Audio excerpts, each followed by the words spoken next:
I think when we're looking at AI and the question around ethics, we first have to look at AI as a tool.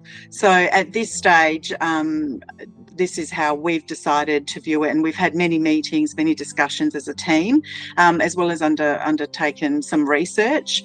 And we've been using AI in general since January, so that's why we've had a bit more time to kind of ponder this question. So when we're looking at it as a tool, there's lots of different tools we have.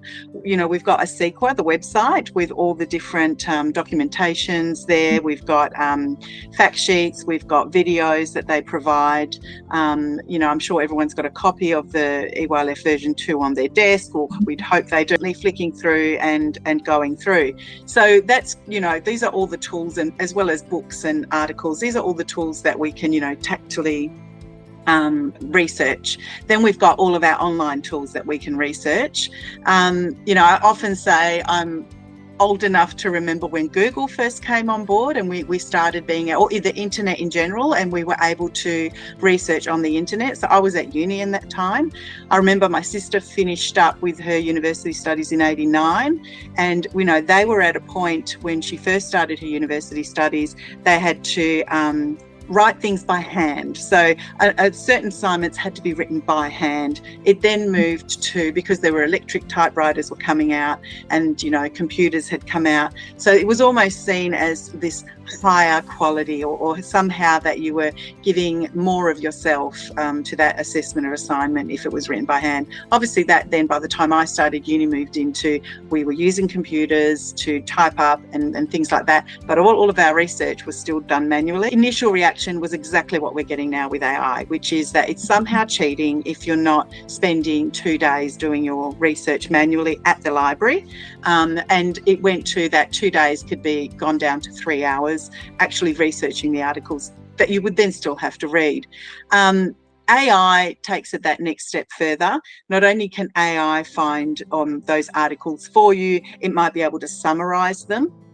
At the end of the day, for you to ethically use that, say in that example of a university assessment, it would be that you may have summarised those articles, but you would have to understand the contents enough in order to then write your assessment, because the prompts that are needed to make AI work need to be written in a certain way, which you could only do if you understood the subject matter. So that's something that if you are going to use AI to cheat and just have it write that assessment completely for you from scratch, you are not going to get a distinction. You would get a distinction though if you've got a really sound knowledge, you've done the work, and you're using AI to help you get to that next level.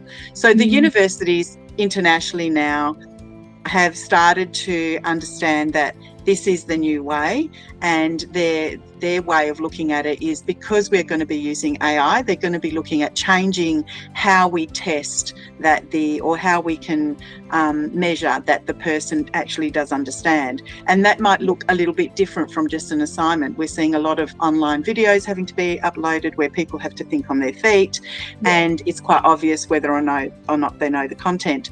So if we then take that and apply it to our sector, AI, and especially LoveHeart, which is linked to the EYLF and the standards, that is simply taking out us having to pick up the book, open it up and find that element of that standard.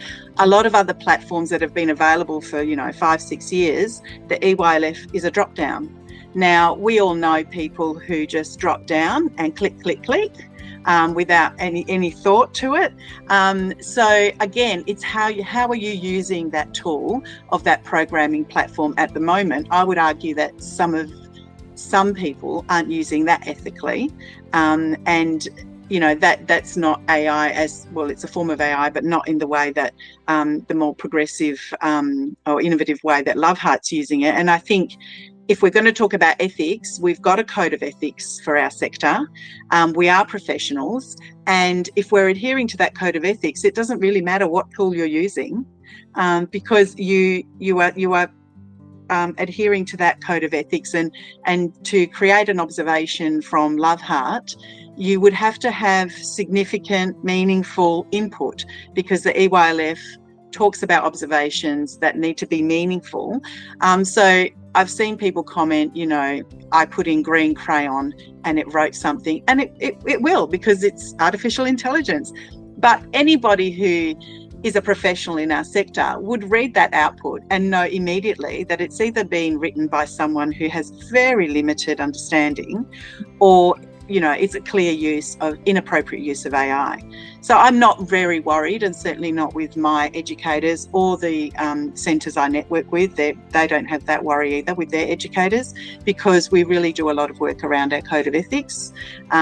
We ensure everyone has a copy. We go over it at staff meetings, and we make sure everyone has the correct training. It comes down to the individual, their training, and their ethics. And there's so many other things that ethics apply to every single day in our sector, that I think to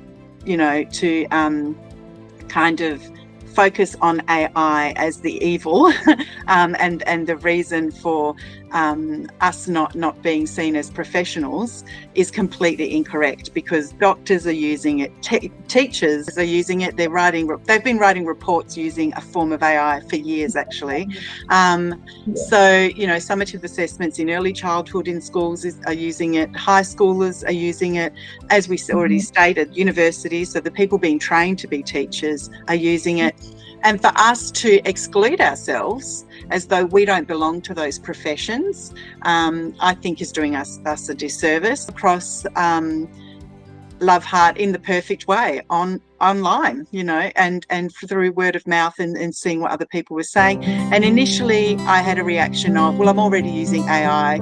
How different could this be? I'm already, getting AI to search the EYLF. And the difference is that it understands our sector. I'm not having to explain to it. I'm still prompting, because I'm still putting in the valuable information, but I'm not having to prompt it to seek the finer detail of the EYLF and the NQS.